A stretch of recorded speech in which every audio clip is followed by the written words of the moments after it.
Student 9 class बच्चे ध्यान देंगे बेटा, उनके लिए साउंड चैप्टर से कुछ क्वेश्चन अति महत्वपूर्ण क्वेश्चन दे रहे हैं और इसको अच्छे से आप तैयार कर लेना। पहला क्वेश्चन दिया गया बेटा कि अनुप्रस्थ तरंग एवं अनुदैर्घ्य तरंग किसे कहते हैं, इनकी उदाहरण देना बेटा।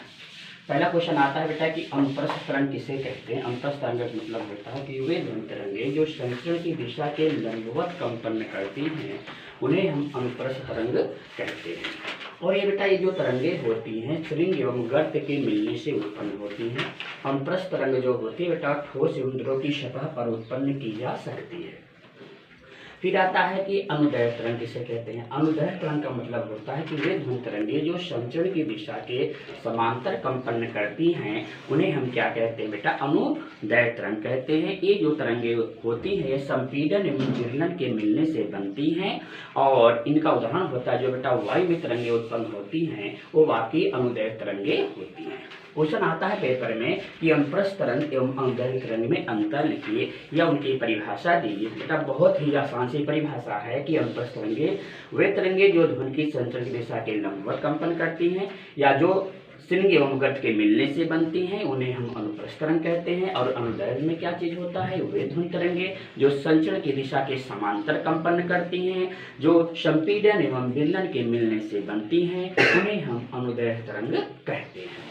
अब बेटा देखिए जो अनुप्रस्थ तरंगे होती हैं ये ठोस एवं द्रव की सतह पर उत्पन्न होती हैं, लेकिन जो आपकी अनुदैर्घ्य तरंगे होती हैं ये आपके वायु में उत्पन्न जो कंपन होता है उसके द्वारा जो तरंगे उत्पन्न होती हैं ये आपकी अनुदैर्घ्य तरंगे होती हैं।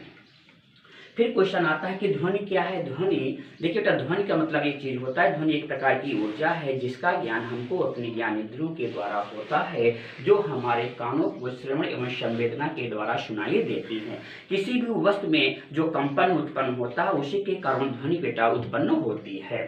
फिर क्वेश्चन ये आता है कि देखिए बेटा आप पढ़े होंगे कि आवर्तकाल क्या चीज होता है, आवृत्ति किसे कहते हैं। कि सबसे पहला क्वेश्चन है बेटा आवृत्ति किसे कहते हैं। आवृत्ति का मतलब होता है फ्रीक्वेंसी, प्रति सेकंड कंपनों की संख्या को किसी भी ऑब्जेक्ट में या किसी भी वस्तु में प्रति सेकंड कंपनों की संख्या को हम क्या कहते हैं बेटा, आवृत्ति कहते हैं।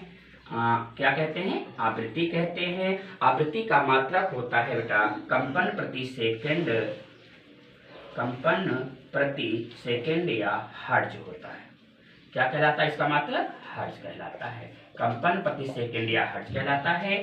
और बेटा देखिए जो आवृत्ति उत्पन्न होती है कंपनों के द्वारा ही उत्पन्न होती है। एक सेकंड में कोई भी ऑब्जेक्ट जितनी बार क्या कर रहा है, वाइब्रेट कर रहा है, जितनी बार कंपन कर रहा है वही उसकी आवृत्ति होती है। फिर दूसरा क्वेश्चन आता है कि आवर्तकाल क्या चीज होता है। आवर्तकाल का मतलब होता है कि जब कोई भी ऑब्जेक्ट एक राउंड को पूरा करने में या एक चक्कर को पूरा करने में जितना टाइम लेता है या जितना समय लगता है उसे हम क्या कहते हैं, उसका आवर्तकाल कहते हैं। आवर्तकाल बराबर होता है